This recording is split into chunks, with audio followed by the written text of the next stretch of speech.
we can give you 2 minutes, if that works with you. And That's great. and If then you can yeah, hear me. It's absolutely. And thank you again for joining us. And I just want to say we'll give you 2 minutes, and I don't know if we'll get a lot of time for a discussion or if at all, because our next topic's at 7:05. But thank you for joining us. great. I appreciate it. I have two dogs. Just hopefully they won't interrupt us. Hi.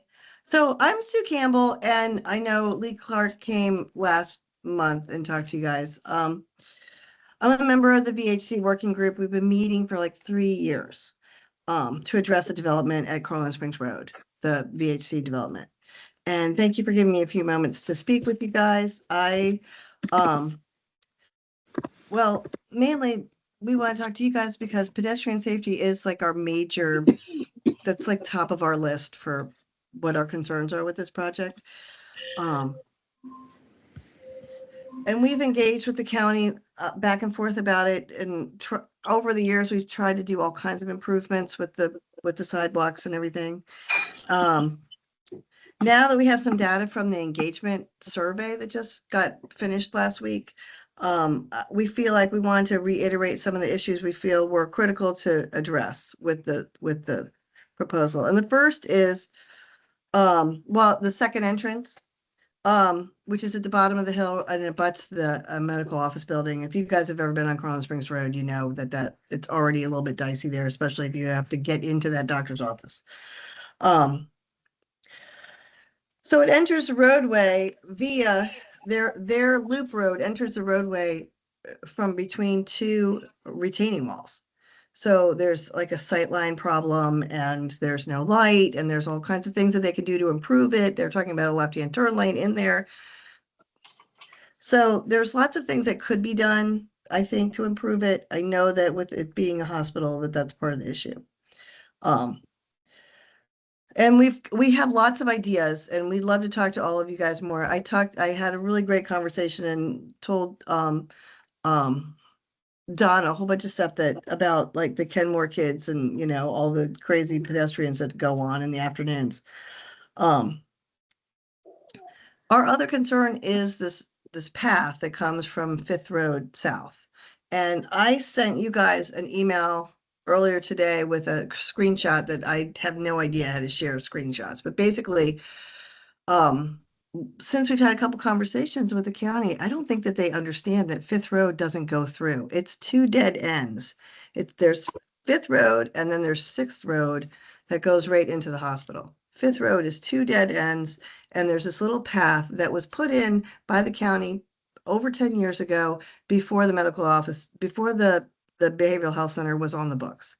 So it's something that was, I think, a precursor. Since then, I think VHC has told us repeatedly to multiple people that they don't want that path. When you look at the engagement survey, you see that a lot of people are concerned about safety, especially with the elementary schools and the middle school right there. And we don't really want to encourage children or kids. I know kid-friendly lit. I'm just like kid-friendly. No, no, no, no.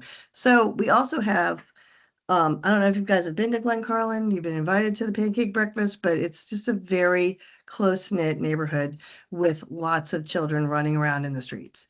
So I know that Lee talked about it last time, and I appreciate you taking some time in your busy night to talk about it again. And we would love to talk to you more about it and invite you to come take a walk and see what we're talking about. The thing is, we've been talking to the county for 3 years. That path goes over top of an RPA. I mean, it's been over top of the RPA, bringing it up, and they go, oh, that is a problem. It's a huge problem because it's Carlin Springs and there's water everywhere.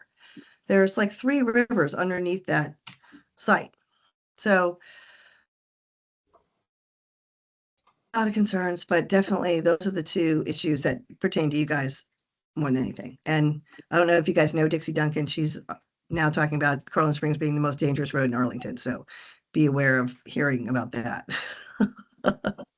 But yeah, if you guys have any questions, I don't want to run over my time. Is that what that was? Probably I'm way over my time already.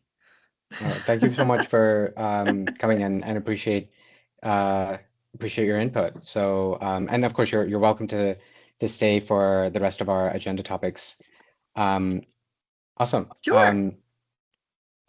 So our next topic is neighborhood complete streets with Michelle and David.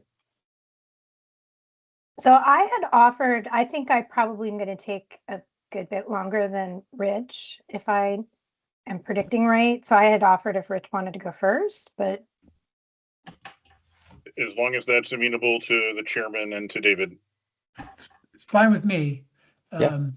I have slides. I'm just the Great. messenger here. Great, much appreciated, Michelle. So we'll move on to the NVTA item, if that's okay, Mr. Chairman. Let's do it. Great.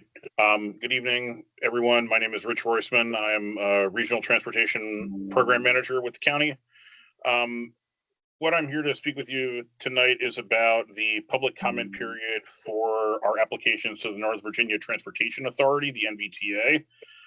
What I am asking, and we'll follow up with an email through David after the meeting or tomorrow morning with additional details, is for PAC members to provide comment to the NVTA before their public comment period closes on May 17th, Sunday. There is an online form.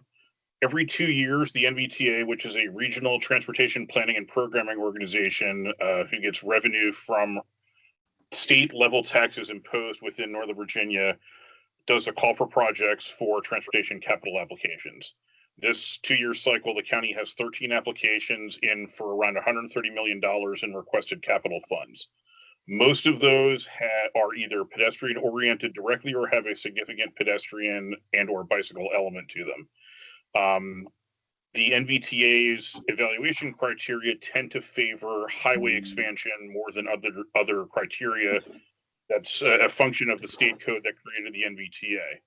So what we are asking for is to go on and provide comments on specific projects that are more pedestrian in nature so that the NVTA, which is made up of local elected officials from Arlington, Fairfax, Prince William, Loudoun, Alexandria, Manassas, and Manassas Park, and Falls Church, so they can see that there is support in the community for some of these pedestrian-based projects rather than some of the other ones that have been submitted by other regional jurisdictions.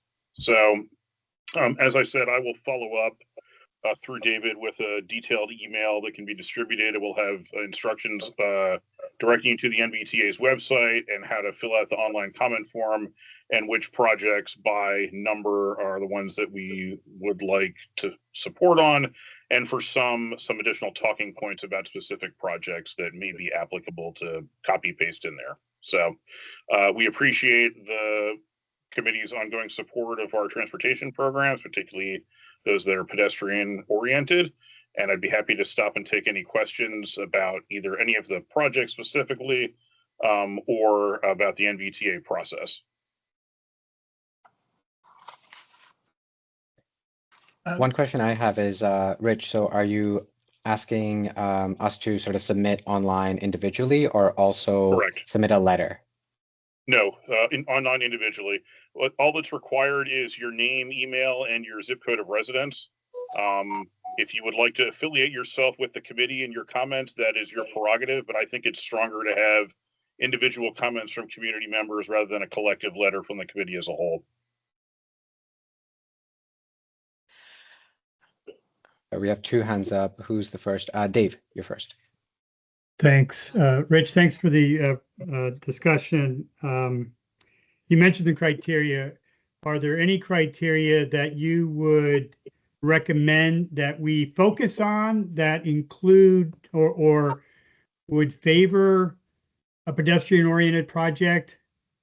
Yes. So, as I said, there's a lot of criteria that the NVTA is supposed to follow.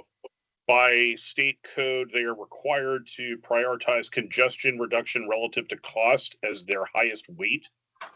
But they also are required to follow guidance on modal balance and geographic balance. And the modal balance in particular is the one that I would like to emphasize for non-motorized projects such as pedestrian and bicycle. Right, thank you. Sure.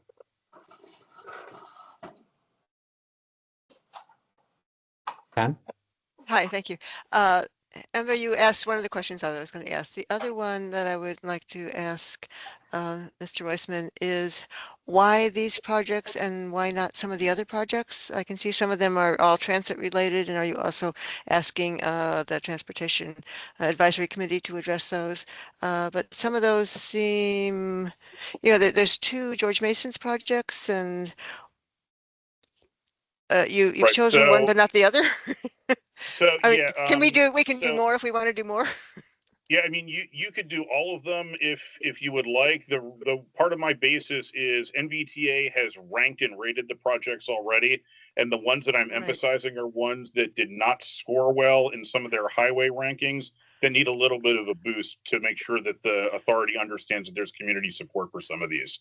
So Okay. in the Okay. case of the George Mason projects, we're going to emphasize the intersection improvements because it provides benefits in pedestrian safety, in addition to proposing to grade separate the Washington Old Dominion Trail over George Mason at that location. Okay. That's very helpful. Thank you. Sure. Awesome. And yeah, I think the David just pasted some of the projects in the chat, and I think there's some exciting projects in there. I mean, like personally, you know, a couple of trail projects like the Arlington Memorial Trail. I think I saw that, you know, that was out for some form of public comment with the military. Is it the Army that owns that? Correct. A Yes. while back. So Yep. it seems like, you know, things are moving forward. So yeah, I think you have my support, and hopefully others in this group will be willing to do that as well. So I think, Very you know, much dates coming up. appreciated. It's coming up till Sunday, right? So only just a Yeah. few more days. Yep. Very much Great. appreciated. Like I said, I'll follow up with an email through David with detailed instructions. And if there are any additional questions, I will have my own contact information there if you'd like to reach out to me directly. Thanks, Rich. Thank you very much. Appreciate it. All right. Back to you, Michelle and David. I knew he'd be faster than me. I can share my slide deck. You can see my slides now, I hope. Yeah. Okay. Lots of familiar faces, but some are not. So I'll introduce myself. My name is Michelle Stafford. I am the program coordinator for Neighborhood Complete Streets. PAC has always been a friend to the program right from the beginning and before it was even conceived of. So we have our annual projects that we're working on that are in active engagement right now. I can, once I'm done presenting, I can include a link in the chat. I'm not that good at multitasking 14 things at once. So I'm going to very, very briefly, I know lots of you already know how this program works, but since some people don't, I've got a couple high-level slides just explaining the program and how we select projects, kind of how these got to this point. Then I'll go through the four projects in 3 neighborhoods on 2 in Arlington East Falls Church on North Van Buren and Tuckahoe, both which touch connect to Benjamin Banneker Park. We have 1 small project on Shirlington Road in Green Valley, and then we have a sidewalk improvement project on 13th Street North in Ballston, Virginia Square. So we actually did a project open house 2 days ago that will soon be posted to the project pages. We probably went in more detail then. I'm sure I'll try and go quickly tonight. So this program, Neighborhood Complete Streets, followed on a previous program that was neighborhood traffic calming, which focused a fair bit more, and it was way before Vision Zero, focused on vehicle speed management and safety projects. This program, when that program got sunset, this program was developed to have a more holistic view, not just on the vehicle, but on all the users of the road. We took our first applications in 2017. We got over 360 applications. So there's a lot of pent up interest in improvements in the neighborhoods. We only work on local streets. We do not work on arterials. There's other ways for those projects to get funded. We did some pilot projects initially in 2018-19, and then we started funding capital projects in 2025, and we've done a funding round almost every year except 1 year during COVID. So our focus is on safety and access on local streets. We also have a commission that's board appointed that oversees the program in cooperation with staff. So the way projects come about is it starts with an application form that's on the website, county website. It's very simple. Anybody can fill it out. They don't have to be a property owner. They don't even have to live here. If you identify a problem, let us know, that kind of thing. We then evaluate the location that's been identified on a variety of different factors, including if there's a history of crashes, if the crashes have injuries, is there complete sidewalk, are there obstructions, curb ramps, and then a whole bunch of sort of activity generator proxies. Is it near a school, a park, one of the corridors? Is it near transit, on a bike route, et cetera, et cetera. We end up with a ranked list that we update every year. So the projects come in from the public, but then they get sorted based on objective criteria. We then work with the commission to select a few. We will present to them some ideas of which streets we think we should look at. They then direct us to go into engagement, which is where we are right now. So we have open engagement now through the 17th on all but one project. To go a little bit longer. And then we will factor in all the engagement, all the feedback we get. We make modifications where we can and where it's appropriate. And then we'll bring them back to the commission for a public funding hearing, where the commission themselves are the ones who recommend which projects should be funded. Their recommendation goes to the board, and the board actions the projects into detailed design. So that's our extensive upfront process.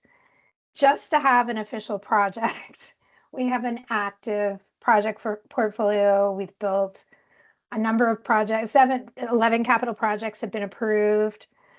6 of those are in various stages of design or awaiting construction. But today we're here to talk about the new ones. I'll fly through this, but you all know that the trade-offs that we make within the public right-of-way, it's a constant struggle meeting all the expectations and different policies.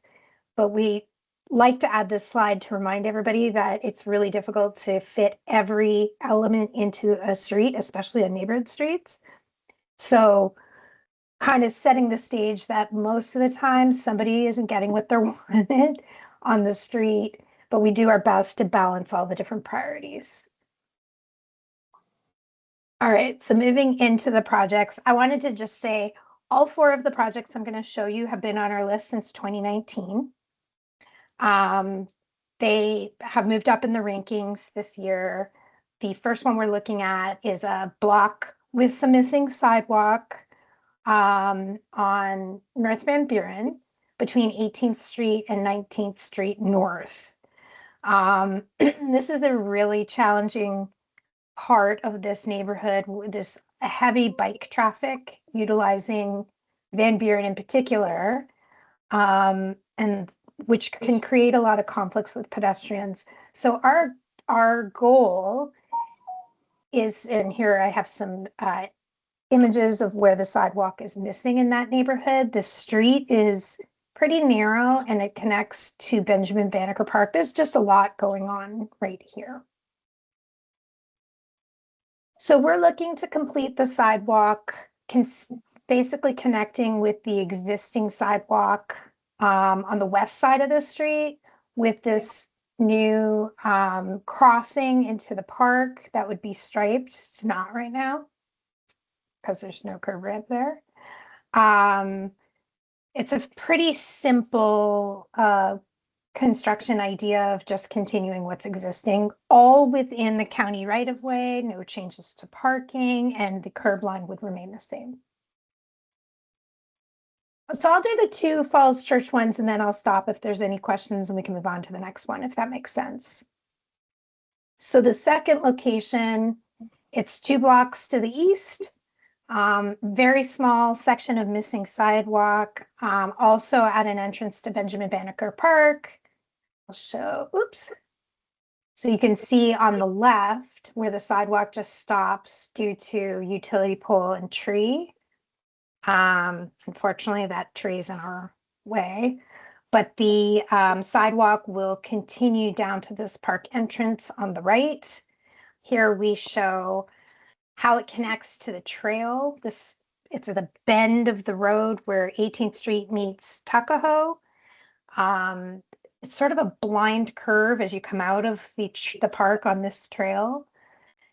This will also complete the sidewalk up to 19th Street North, where there's a separate county project that's going to be redoing that intersection. So between the two ends of the street, two different programs, we should end up with a fairly nice completed block. However, 18th Street does not have sidewalk. So I do get questions about sidewalk to what, that kind of thing. But every little bit at a time, and this one connecting to a park is pretty crucial. So it's a sidewalk that's missing only in front of 2 homes. What we show does have some impacts to trees, but we would be continuing the same sidewalk width up to the park entrance with a curb ramp on to connect to the trail. We got some feedback yesterday. I'd love to hear what y'all think, but there's some concern about the accessibility of how to connect to that trail. So we'd love to hear that kind of feedback. And I should say these are all conceptual. We're very early in the process. We won't do detailed design until it's an approved project. So these are very high level concepts, but I think between the two, we'll have 2 much nicer entrances to a very busy park. Does anybody have any questions before I move on to the next neighborhood? On that second one, could you put that picture back up? Is the utility pole relocated? No, luckily here you can see the utility pole would be in the new utility strip. It's the red dot. So luckily the sidewalk can slip behind it. The tree, unfortunately, is kind of in the way. Oh, I got you. So the existing light pole stays there. Gotcha. Yeah, Gotcha. it does. Yeah. Which is a relief because they're slow and challenging. Do you replace the tree?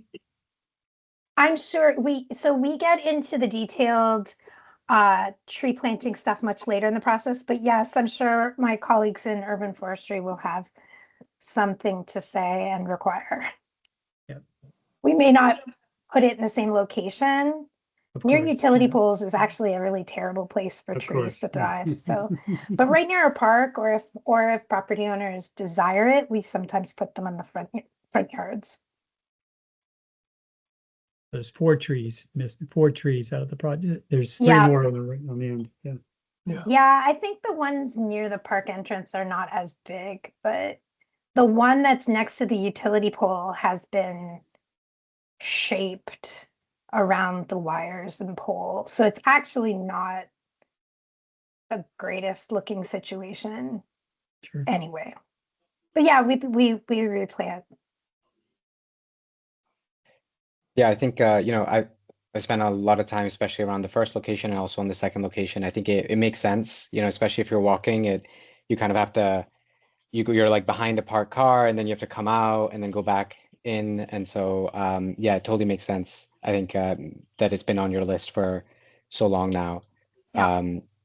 I don't know if I'm kind of curious, like I see it's a 4-foot width here, and I think that's probably where you're sort of alluding to the feedback that you've gotten. I don't know if Pam, I feel like you've been more involved with this, where with the and maybe you'll get to this in the MTP update, but I guess Michelle, I'm just wondering if I think there's sort of minimum standards that they're sort of doing as part of the MTP update and I feel like I remember a 5-foot update. But anyway, Pam could probably speak to that a little bit more. I don't know if you have thoughts, Pam.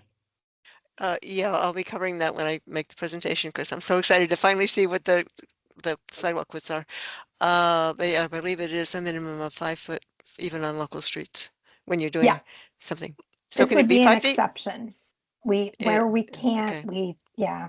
So Okay. ProAg, for accessibility, it does allow you to do as narrow as 48 inches, but we all know that that's not ideal. We would No. like people to be able to pass. Hey, listen, if I could get a 5 foot in, I would be very happy with that. But in this case, we wouldn't be able to configure the driveway aprons very well. So in the case where we're just filling in a missing gap, we usually try and keep the curb alignment consistent. Otherwise, we end up with scope creep. We end up Oh, having to redo the whole block, right. and then we can't afford it. Okay, so you're just replacing 2 houses worth of sidewalk. The other sidewalk that exists already is 4 feet wide? Yes. Okay, that makes sense, Yeah. No. unfortunately. So, and it's Thank you. not replaced. We'll be building it new, but it's just Right. continuing the same alignment. Right, yeah. Yeah, that's gonna happen a lot. We may have to do some leading texture, like the detectable warning strip here does not lead the person to turn. So we may have to look at some additional detectable warning strips that are leading, not warning of a street. Similar to, we got some feedback on that on Monday, so I'll look into that. But yes, unfortunately, 4 feet is what we're looking at here. Hey, Michelle, it's John Armstrong. I have a couple Hi, questions. John. How are you? It's nice to see you. Thanks for coming out. Can you talk to like the 2 homeowners that are kind of most affected? Do they have any say in this project? Or like I know in the past, things have changed in terms of the homeowners and what say they have. Can you talk to that at all? Yeah, so it is county right of way. We are not looking, we don't need additional easement other than temporary for during construction. So in this case, it's public land. Now, do they have say? Absolutely. Everybody has say. I don't want to say no, like you all have a say, and we balance all the different voices, and we work really closely with property owners to get the best possible outcome, but they don't have a vote per se, and they don't have to sign a petition or anything like that because the finished product would be in the public space. Okay. Luckily. Thank you. And then you mentioned we're early phases. Like, what's your best guess? When will we actually see this completed? Well, I'll talk about that after. If you could hold that thought to the end, I have a slide that will cover that. Perfect. Thank you. Okay, I've got 2 more, and these ones were the easy ones. So we have a small but mighty project in Shirlington. Shirlington Road between 22nd Street South and South Glebe Road. The existing condition has obstructions in the sidewalk. We've got big utility poles, and they continue past the space that we're looking at. So I'll explain kind of what we're trying to achieve here. So we thought those utility poles continue a good way down towards John Robinson Square, Town Square. I keep wanting to call it Green Valley Town Square because that's what it was in my mind for a long time. So those utility poles continue, and we were looking at ways that we can improve the access along Shirlington Road to get to destinations. And what we came up with was a concept to route towards 22nd Street. 22nd Street and Kenmore already have decent sidewalk. So we're focusing on just getting the pedestrian to 22nd Street where they can turn right, take Kenmore to the school and to the square. So I realize that it's kind of random to just look at one block, but that's the concept of thinking of these destinations. So what we're looking at doing is bumping out the sidewalk around the utility poles in this location. And the focus again is just providing enough width that you can get down the street and turn onto 22nd Street where there's better sidewalks. It is a not perfect solution, but I think we'll make it better.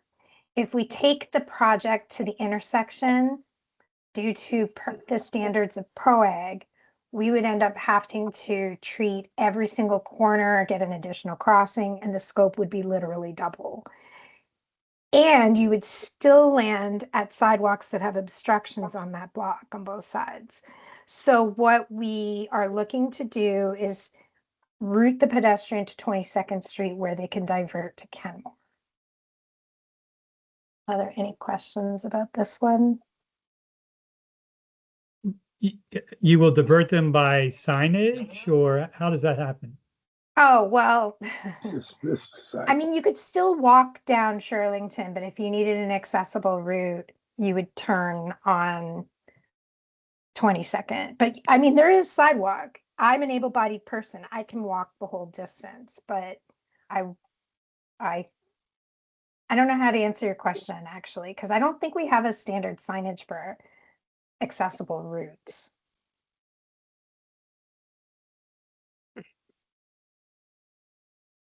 Do you have an idea? Well, yeah, communicate. I mean, you were saying you were going to direct them or Maybe my phrasing may not have been accurate, but It- basically providing that route. the might clear. have been. I understand that the route is clearer that way. You've cleared Yes. all the obstacles from further up Shirlington to the park Right, and the school. and the school. Yeah.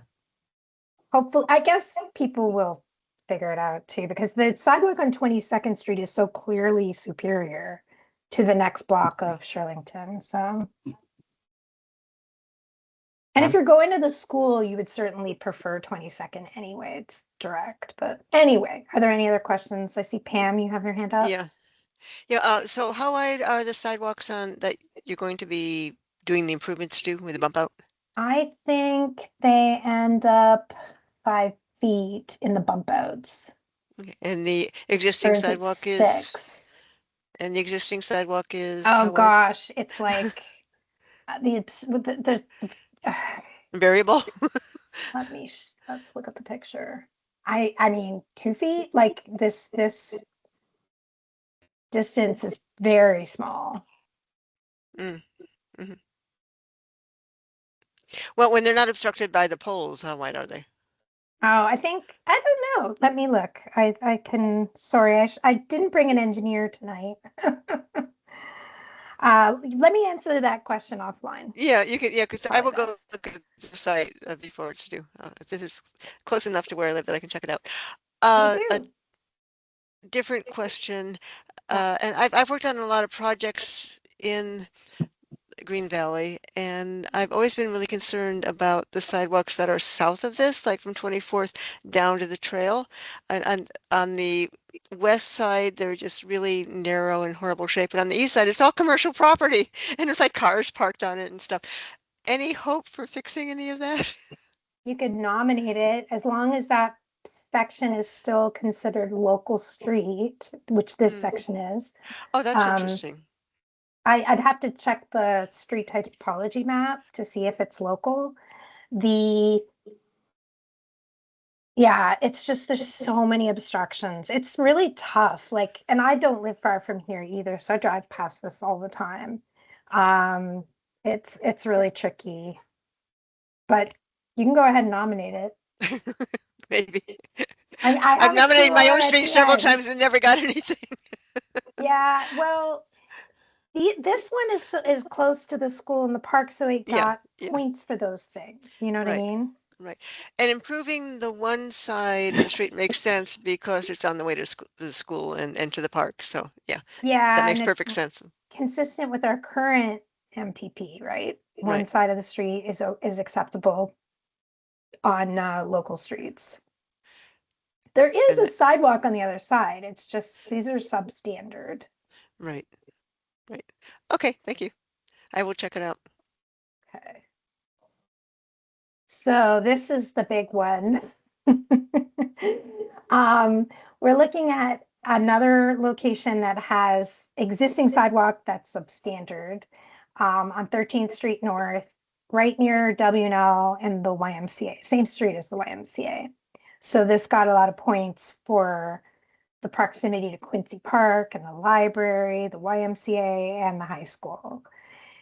And I'll show you what it looks like. Again, those utility poles, there's no parking signs, there's street lights. So both sides of the sidewalk, both sides of the street do not have an adequate sidewalk. For, you know, again, I can travel down the street and stay on the sidewalk most of the time, but it's pretty narrow around some of these poles. I mean, you'd end up stepping out, I think. So what we're proposing to do in this street is actually construct a new sidewalk from Lincoln all the way to South Quincy or North Quincy Street.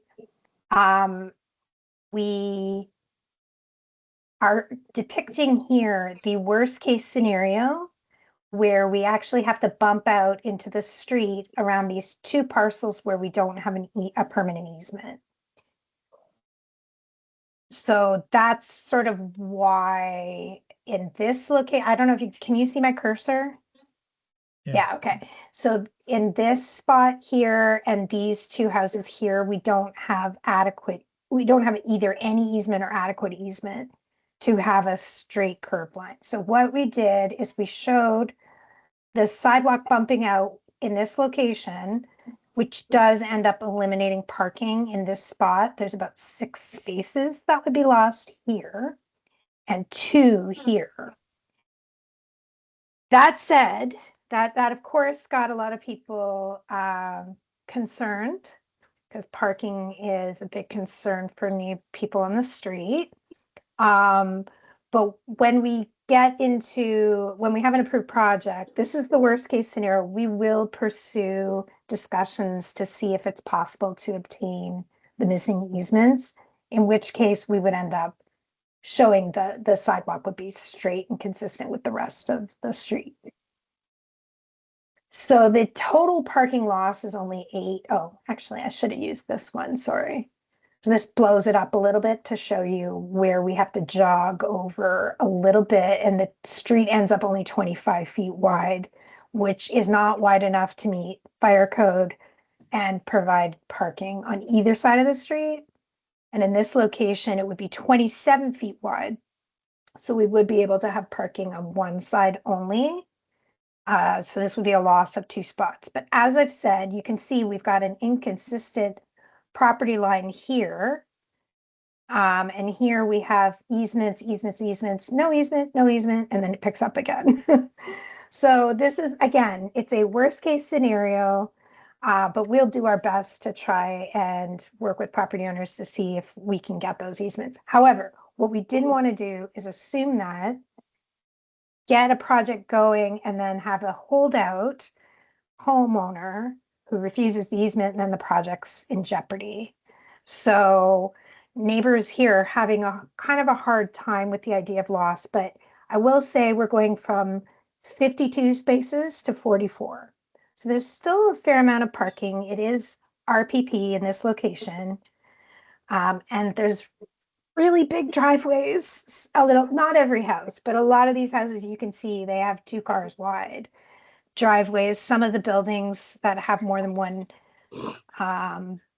dwelling unit has parking in the rear. So I hope we can make something work that isn't too painful for the folks on the street, but we want a really good sidewalk. This is a very active route, right connecting the YMCA with the high school. So we looked at completing the curb on the north side of the street because there's unfinished curbs, but we would need to collect something like 13 more permanent easements. So we were basically, and it would be very expensive because of all of that work just to build the curb. So the commission actually advised us to abandon the north side of the street, which I think makes sense. We have limited funds. It's not the best use of our fund to provide curb on the north side of the street. Our focus is really not on stormwater. It's really on safety and access, and that would have been like a nice to have. But I can't imagine we would get 13 easements just for curb and gutter. So, oh, are there any questions on this one? Not a question, but I pass by here at least once a week, so I think that's great. I've been curious about why there's that spotty sidewalk on the north side. Yeah. So yeah, it makes sense now. And I guess one thing I'm curious about is like, I know you said these are like early sort of designs and so on. Yeah. I guess, because you're going around the corner and things like that, like, will these be, like the placement of the ramp and things like that, Yes. will that all be sorted out in a way Yeah. that's like best practice? So Eric Goodman is on the commission and he will call me out for sure on the way these curb ramps are shown. I think that our engineers put boilerplate ones in at the concept level, and until we have an updated survey, I don't think they choose exactly what type of ramp they're going to use until they know exactly all of these lines are based on the available information, but we will update the survey for this. So once we have that, they will probably try to put in the different type of curb ramp. Then second question, just on this left picture here, like you're saying, the bottom side, of course, becomes the sidewalk, and then the top side, the parking is removed. Does that mean that because there's no line in the middle of this street for two-way traffic, do people passing each other in opposite directions stay in the same place, or do they have to kind of curve around each other? We're And at a would- 25-foot wide. Those are 12.5-foot lanes. They're actually wider than we normally do on neighborhood streets. So they would definitely be able to have two cars pass there. Normally we Yeah, do 10-foot wide, right? Yeah, no, definitely. I agree that it's very wide. I guess what I'm saying is, will people be going in will they have to curve round even as they're passing each Maybe. other? That's what I'm wondering. Just a little, I think, maybe on the south side, because you can see where this little red box is where the car parking is right now. So the travel lane may curve a bit, and there'll be ample width there because of removing the parking on the north side too. I The think just chicane may actually have a traffic calming effect too. I guess, and as part of that, I guess one thing I just think about is the street when you actually look at it, all the way for the two blocks. I mean, these are very large blocks. It's just like pretty much a straight line, and so you don't really see this. So I guess one thing I'm just wondering, just as someone who goes on this like fairly often, like maybe a painted line, just if you do find if you get to that point, of course, this is like early, but whenever you have the designs followed through and you're like, hey, Yeah. the expected like way that people pass each other, they have to not go in a straight line. I Yeah. think a little like some sort of explanation of that would be helpful. Yeah, that makes sense. Yeah, I'll take that back to the engineers. I usually bring engineers with me to meetings in case we get detailed questions like that, but I've been flying solo this week. But I'll bring that back for sure. Awesome. Thank you. And there's like a lot of signs here, so it is a bit of visual clutter when you have RPP with all those no parking signs and whatnot. So it might be worth reminding people on the horizontal plane.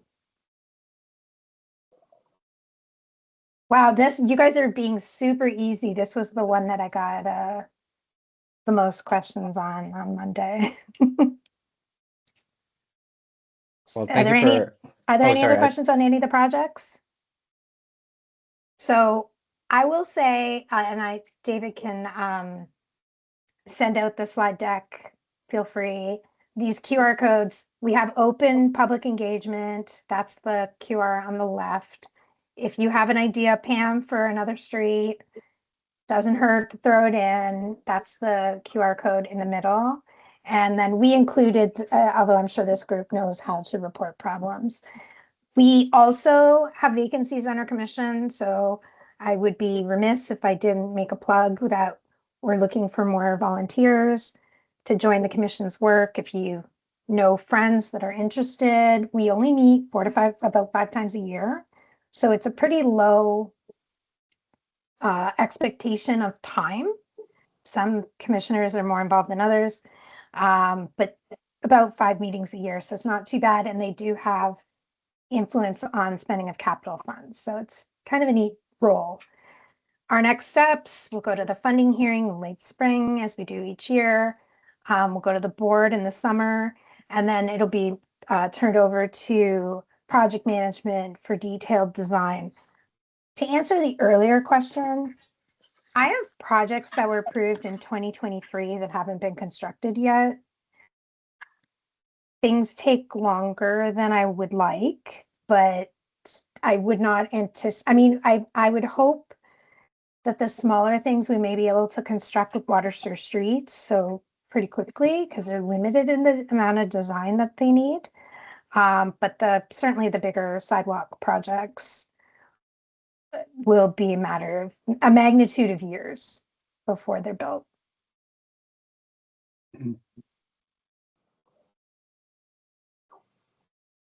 All right. Oh, If I may, Michelle, just ask one question. On the very first project you showed on Van Buren, you indicated that that's a street where there's a high bicycle traffic as Yeah. well, connecting to the trail and the two parts of the trail. yeah. And the centerpiece is the new sidewalk, but would the project be able to fund kind of a complete improvement to including sharrows or other types of markings to help solve the problem with solve the volume of bikes on that road with the last week we had or last month we had a presentation on the shared street concept. Yeah, those are mine too. Oh, those are your two. Right. Yeah. So this one really is a lot of bikes going in both direction, fairly well trafficked. So the shared street is when there's no sidewalk, though. It's the Right. pedestrian sharing. So we wouldn't Right. use those particular markings here. Right. This neighborhood, I mean, it's interesting. I've been spending a lot of time here recently, and it is a thorny issue. My hope is by removing the pedestrian from the roadway, that the conflicts between pedestrians and cyclists will at least be reduced, right? Because right now, with people walking in the street and going in and out of parked cars, and then the cyclists coming on top of the moving cars, it's just a lot of activity in the asphalt. So I hope that'll actually improve things for the cyclists as well, not having to dodge little kids, in the street kind of thing. However, to answer your question, we will look at what kind of signage and markings, pavement markings, later in the process. We can add whatever our bicycle folks on staff tell me to add, and that our transportation engineers will allow us to put. But Shara's Great. get kind of a mixed response. Yeah, totally. I totally understand that. It's more of it. Is it a singular approach just on the sidewalk, or is it a kind of a holistic approach to the street? It sounds like it's definitely focused on sidewalk, but you might be able to do more. We're definitely only looking at this block. And the problem in Van Buren is more than this block. Yeah. However, we can include some kind of signage here if it's appropriate and we're allowed. But at this point, I wouldn't know exactly what our folks in T&O would want. Thank you. I sit next to Brian. We'll talk about it. Awesome. Thank you, Michelle. Appreciate Okay. it. This was a good, thank you for the detailed presentation and taking all our questions.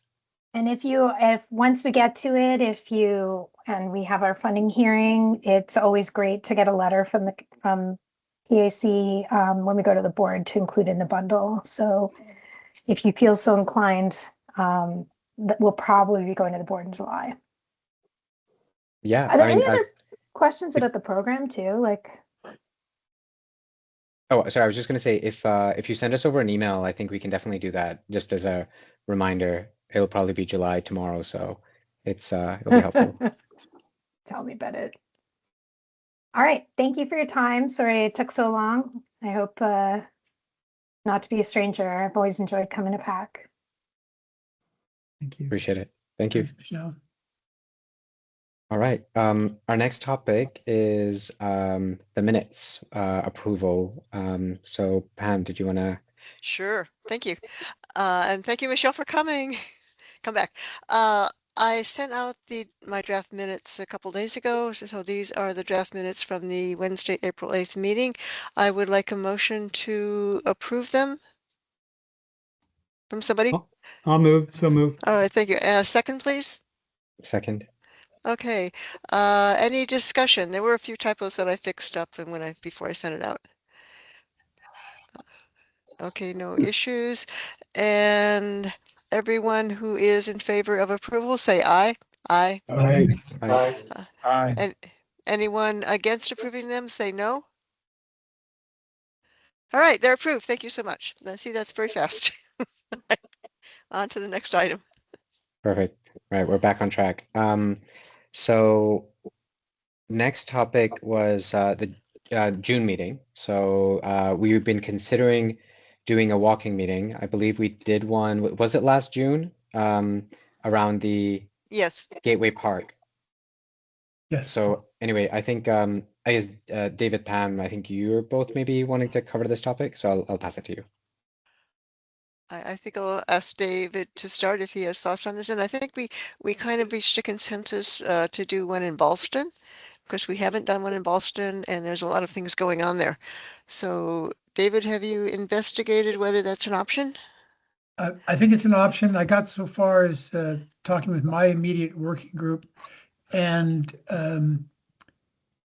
so I'm in the planning section, and there's no planning projects going on in Boston right now. But if I dig a little deeper, I could probably find someone from engineering or project management who might feed me some hot tips about Boston projects. But the reason it came up in our meeting, our sort of brainstorming meeting a couple of weeks ago, was that this committee's never done a walking tour of Boston. Oops, sorry about that. I'm gonna have to kill my phone. We've done several in other parts of the county. We've done parts of Wilson Boulevard. We did Gateway Park. We've done Aquatic Center, Crystal City, and the Walk Arlington program recently did Crystal City, Pentagon City. So we're looking for another place to go. And it would be a good idea, I think, to put the committee's eyes on the ground, on the street in Boston, with the Boston Quarter development and the new pedestrian bridge over Wilson, and the intersection of Wilson and Glebe is always an interesting puzzle for people. And it rose to the top of our sort of internal discussion a couple of weeks ago. And if we could settle on that as a location, then I can do more to wrangle some participation.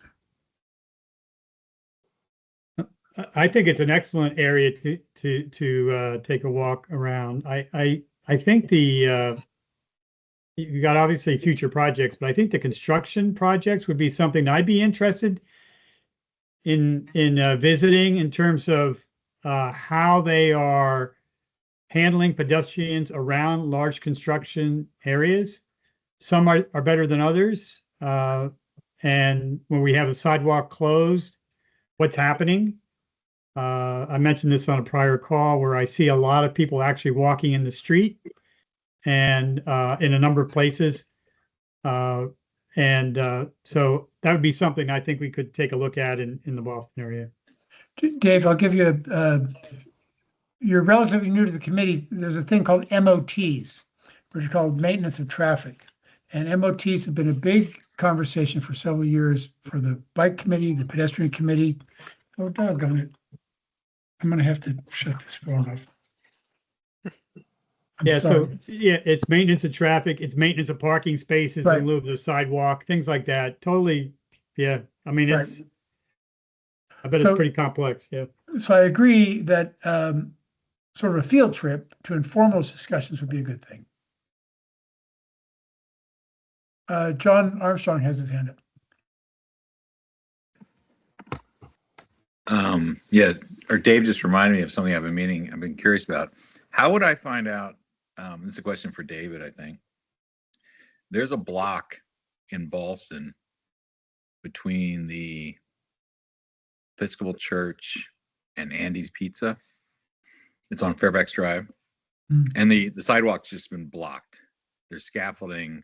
They're doing something to the apartment building, but it's been a long time. And it's pretty dreadful for pedestrians there.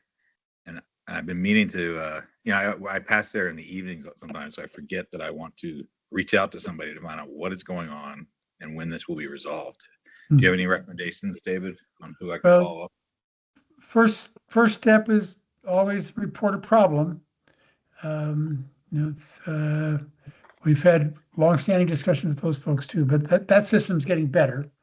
And you'd find out immediately whether it's already in somebody's work queue. I don't know. I could look into it. I don't know, John. Yeah. But if you wouldn't mind filing a report of problem request, pointing out, it gives you a map-based way of just pointing out exactly where the issues are. John, I'll do the same. That's an area that I've noticed every week. We go to Andy's Pizza a lot, and that is exactly the situation where it's a block from the metro. People are not going to cross the street. They're going to keep walking, and it's dangerous. And what you're doing is you're holding 2 or 3 it's probably 3 parking spaces there in lieu of putting a walk around. So yeah, I agree, Dave. Yeah, and I didn't realize it was still a problem. I feel like I saw that in the fall and I was like, this must be temporary. So, but it's also a little scary because it's a bit of a curve. And so if you do try to, balance your way through past there, you've got what looks like cars coming straight at you, but they're going to, curve around. So yeah, it's a good call out, John. Or there's protection, but they've closed off the protection. It's bizarre. Is there a contractor's name on the scaffolding? Do you know? Is it Clark or? I'll double check. All right. I mean, it looks, I need to do some more reconnaissance. I've started to ignore it. No, let me know how that goes. I'll see what I can bird dog from my side. And then David, just around the Ballston. I mean, Ballston is huge. When we did Gateway Park, that's still, we didn't walk that far, but it was a lot to talk about. So I think with Ballston, I mean, my opinion is I'm happy to leave it to you to decide, all the items that you mentioned, like, Wilson and Glebe. I think Fairfax in general could be a good one because I know someone had mentioned, possibly just because of a new trail in the next 10 years, that kicking off in the next couple of years as a design project. So, I think there's and then there's the, towards the mall, there's been a lot of improvements. I don't think we can walk all of it.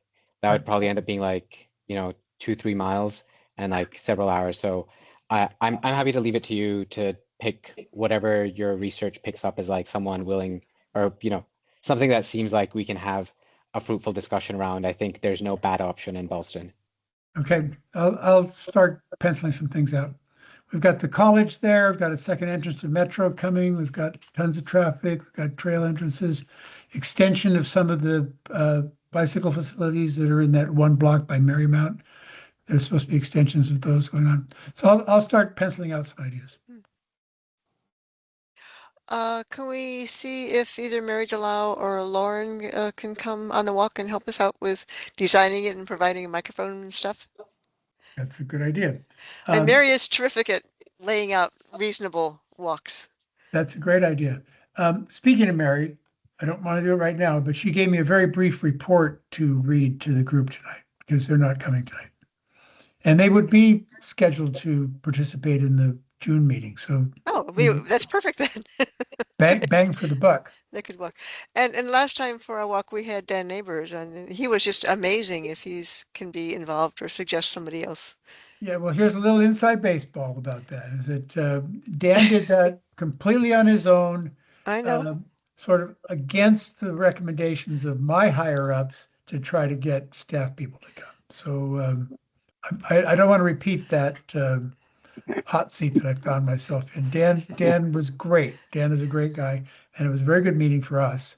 Very, very well attended and very informative. I'm going to see what I can do. Okay, we'll leave it in your hands.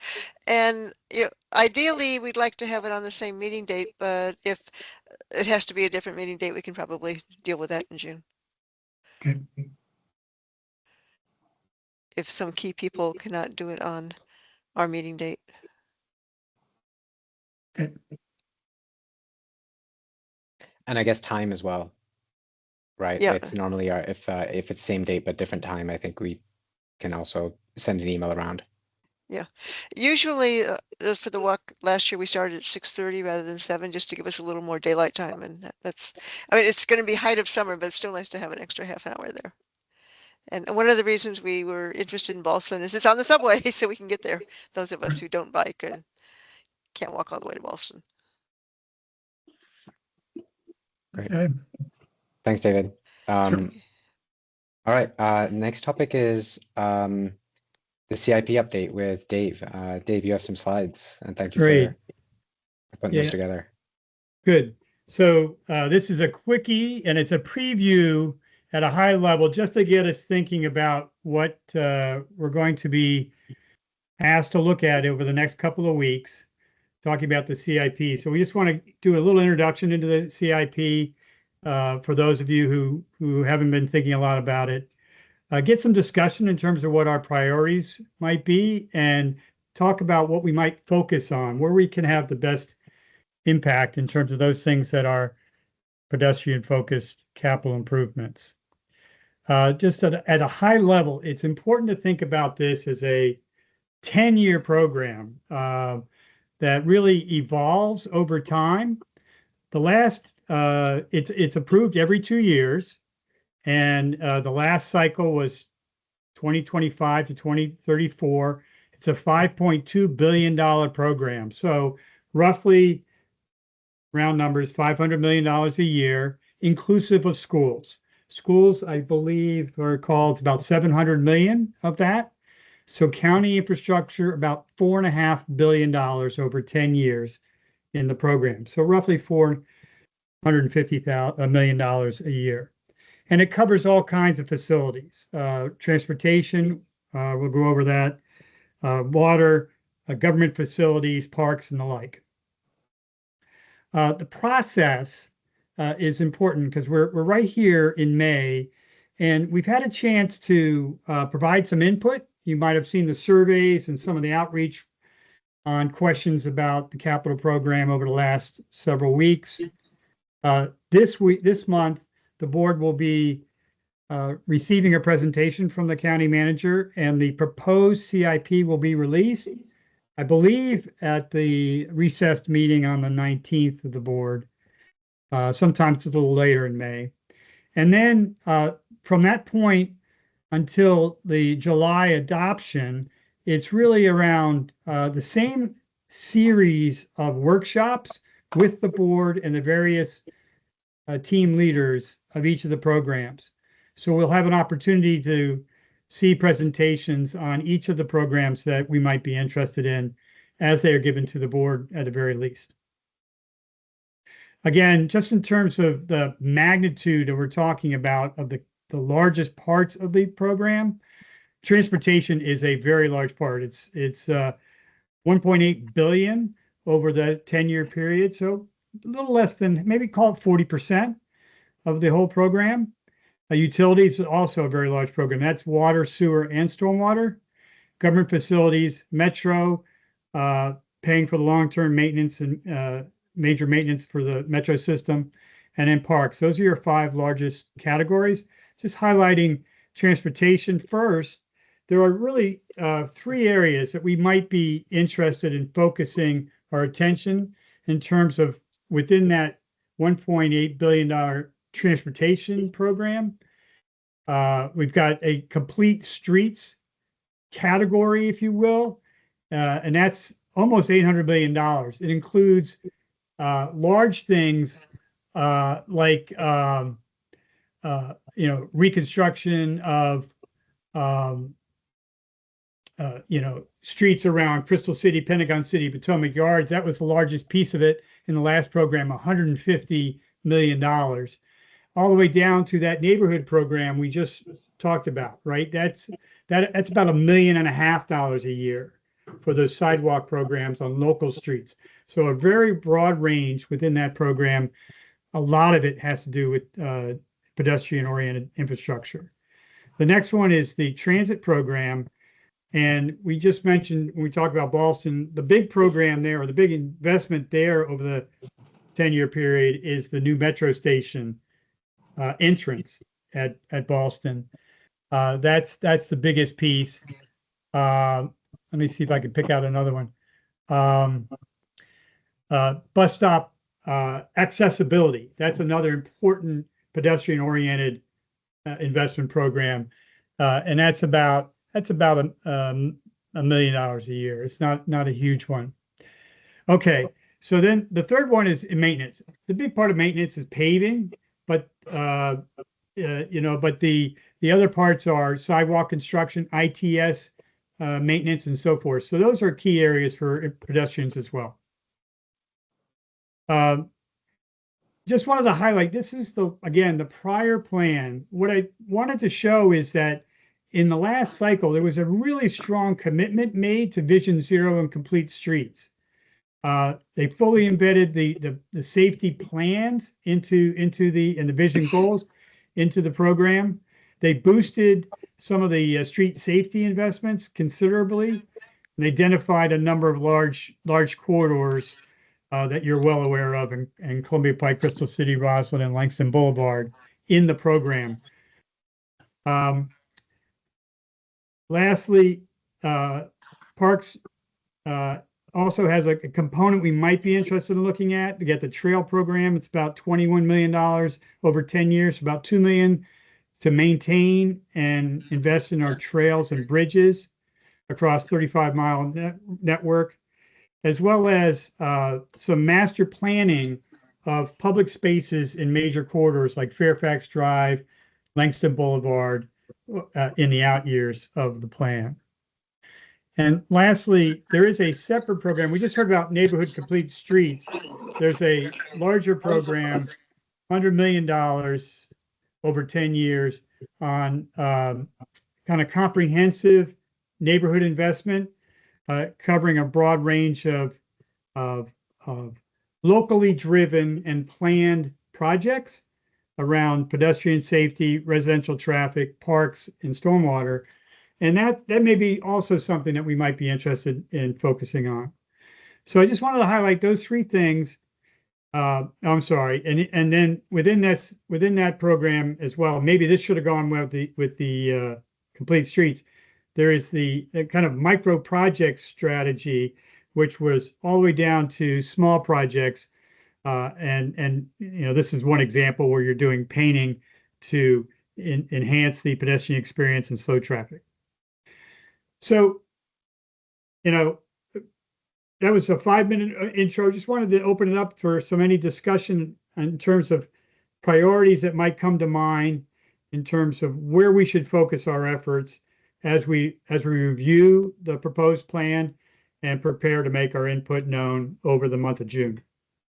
Any thoughts?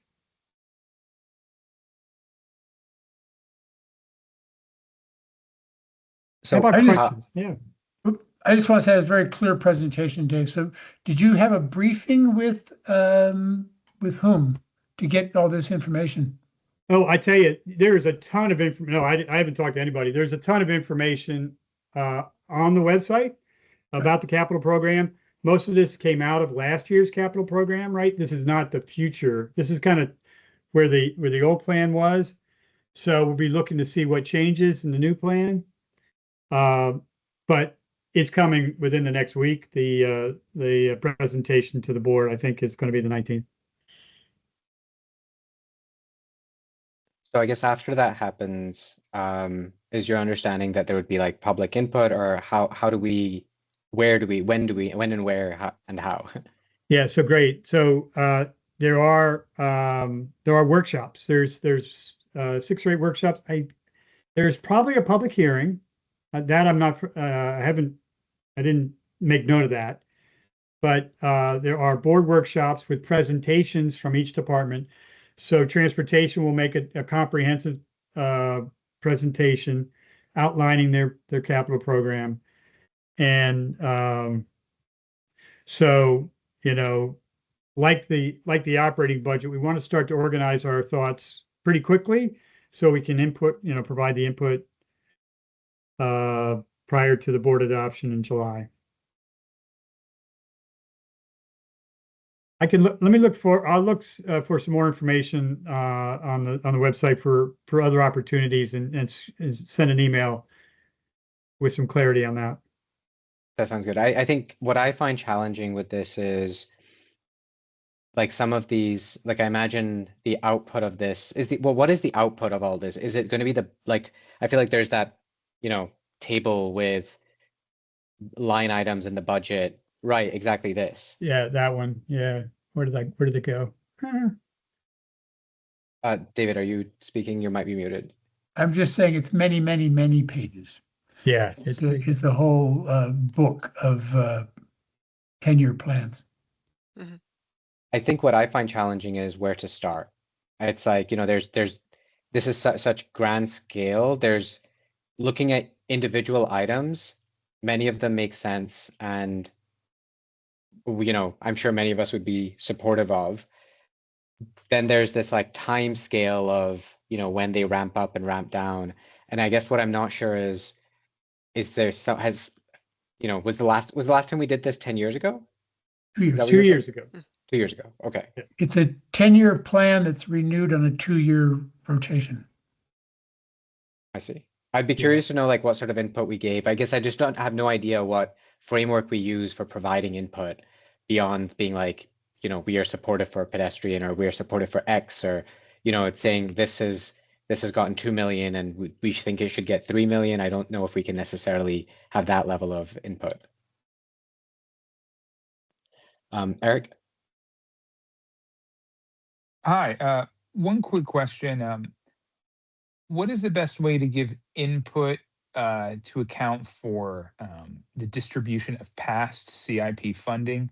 I know, for example, Langston Boulevard only recently became a planned corridor, so wasn't eligible for CIP funds in past years, and now is. So there's sort of like a backlog of opportunities in the corridor and Langston corridor. What's the best way to sort of address that, or how do you all consider factors like? Thank you. I think that's an excellent point, and it makes me think that one thing that we're going to want to monitor is the way that the CIP reflects the various plans that we have been contributing to, right? The Langston Boulevard, the Vision Zero, the MTP that Pam's going to talk about in a little bit. As those plans are finished, we want the principles and the objectives of those plans reflected in the investment program.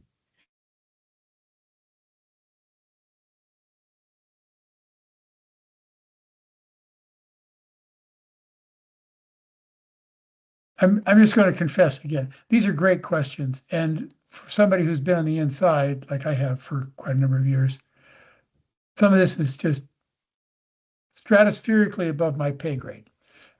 So I salute people who get engaged and have been engaged, and that's why I called out, Dave, your work to highlight and synthesize the main messages as you just did. And going forward, I think what Eric just asked, how does the past actions of this committee or other committees inform the input into this year's CIP renewal?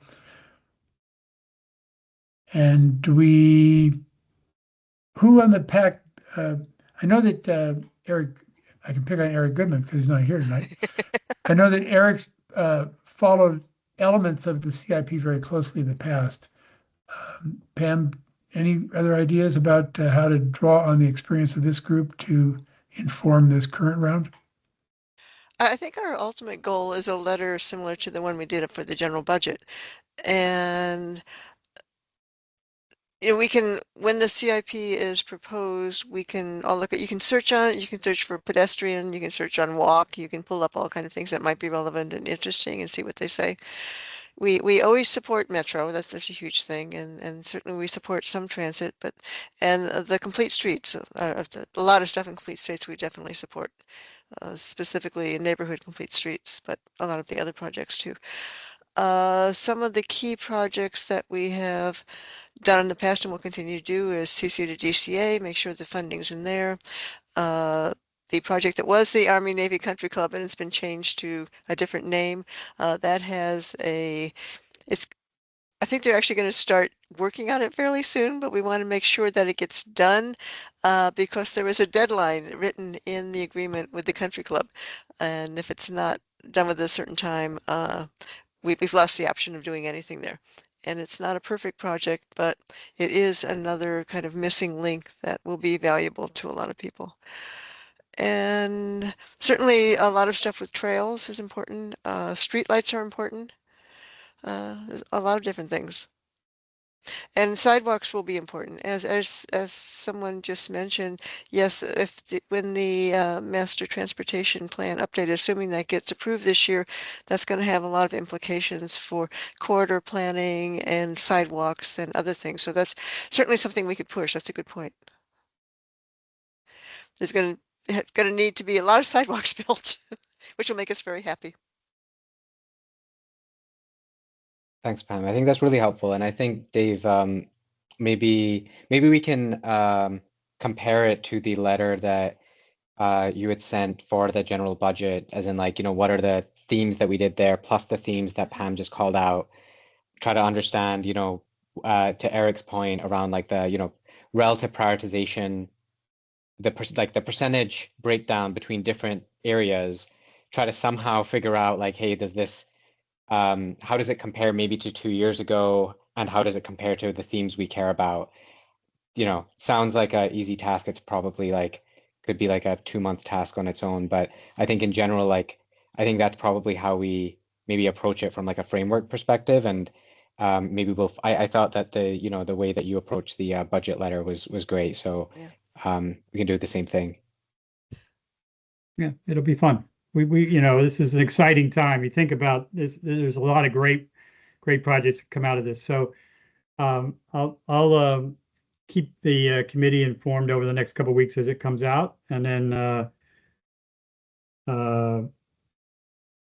June, when we meet in June, it'll be really important for us to have a walking discussion perhaps of this, if we're able to. A walking meeting. Yep. Yeah. We can do a lot of stuff through email if we have to. Thank you so much for everything you're doing on this, Dave. Great job. Okay, yep. Pleasure. And David, if you can pull up my slides. I think I'm next.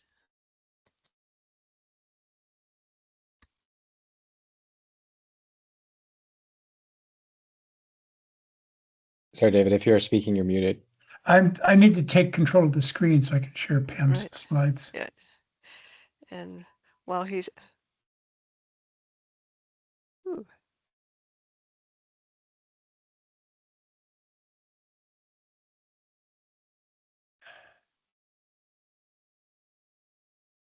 blank. Having some issues. Uh-oh. Blasted. Sorry. There it is. Good. Go to Good. slideshow. Yay, ready to go. Okay, hi, again, I'm Pam Van Hine. I'm the PAC representative on the Arlington Transportation Future Advisory Group. This is my update at the PAC meeting on today. Next slide, please. And my agenda for today, I'm going to talk a little bit about draft strategies, which was the topic of the last advisory group meeting on April 27th. We had wins for the PAC, and we have some other issues that we'd like them to work on, including making some of the strategies actionable versus aspirational. We actually want them to say that they're going to be doing something. Then there's a lot of new information that was presented at the meeting. Talk about some of this very briefly. They're talking about draft progress tracking metrics, measures and indicators. No details, but they at least talked about the topics. I'll tell you what the topics are going to be. And when we did our strategies, we had a lot of metrics in them. Well, this is where the metrics are going to be. They're going to be in here. And then we have more on draft street typologies and the pedestrian clear zones. I have been waiting for what they say about pedestrian clear zones since they started this project. So it'll be very exciting to show you this slide. And then we have next steps and timelines. So next slide, please. I'm trying. Okay. I'm trying. I don't know why it won't advance. There we go. There we go. Okay. We got the draft strategies just a couple days before the advisory group meeting, and Amber and I spent almost the entire weekend studying this stuff. There's like 30 pages of stuff. A lot of it's very good. A lot of it needs a little work, but there were a lot of PAC wins. We can tell that staff actually listened to what we had to say, and many of our suggestions are in there. For me, one of the most important was in goal 3. Do not impede the pedestrian sight lines or clear zones on the sidewalk. So no matter what you're going to do with the streetscape, don't mess with the approved clear zone of the sidewalk. That is absolutely critical. You can't put cafe zones in there. You can't put trees in there. The agreed upon clear zone width of the sidewalk is sacred. Wonderful. Under A4, there was a strong commitment for quick builds and strong safety strategy overall. Under AA was safety, which is good. Under B5, they talked about acquiring needed transportation right of way to complete the modal priority networks. As you had heard from Michelle, not having all the right of way can be a problem. So they're actually talking about, well, we actually going to have to figure out how to do this. There were 2 parts of goals, D6 and J8, updating the county code to require private and public new developments to provide easements and construction of new sidewalks and identify roles and responsibilities for long-term management and maintenance of all project elements. Again, something that we really pushed for. We would like the county to do sidewalks differently in the future, make sure that someone is responsible for maintaining them, and that is clear in all the codes and everything else. As we know, this is a challenge. D7, they talked about parking maximums that in bike ped transit rich areas. That is new, and that's exciting. T6 and 7 talk about daylighting parking spaces for the dynamic curb management. That's all great. And Amber, if there's other wins that you wanted to highlight, you can mention them as well. This is just a sampling of them. You know, they're what, like 23 policies, and each policy had up to 5 or more strategies. So you can see there's a lot of issues here. Anyway, next slide, please. I think just to jump into there, just please. not for any specifics. I think in general, wanted to, Pam and I wanted to highlight the wins because sometimes it can be challenging to figure out if, the time we put in these meetings and in between the meetings has an impact in the broader community. And this is, of course, like long-term planning, but it sort of trickles down into individual plans. And, if it's in these high-level documents and policies, it will make a difference. So, I think the wins that we put in there, like we're pretty sure were the ones that we had the strongest and clearest voice on. So they, I think I just want to basically just indicate that, whenever we have these sorts of wins, we should really celebrate them just because we put in a lot of time and, and staff is, and, applicants and everyone, they're like really great to work with and they're very receptive. So we should recognize where we've made a difference. Thank you. Yeah, I agree. It's really important. And if all these things stay in the final plan, it's a real major win for us. My main comment about the draft strategies is we need more refinement. Some general issues. A lot of them, they didn't use concrete actionable strategies. They'd have aspirational things. We will study this. We will explore this. We'll investigate. We want them to actually use words that say, we are going to do this. We are going to plan. It needs to be more than just study it. Also, if it is something that is really important, we want them to say require rather than encourage when a standard is mandatory. And there were some duplicate strategies and missing user groups, et cetera, and we pointed all those things out to them. So I hope that they will fix a lot of that. Listen to us again and fix a lot of those. Pay attention to what we said for the final draft. Next slide, please. And these were some specific examples that we mentioned. So A1 for safe travel speeds, add specific design requirements or site standards. It was a nice platitude, but it wasn't very specific. D6, we wish it had mentioned the RNAC requirements that currently allow neighbors to prevent needed neighborhood sidewalks. We would like all that fixed.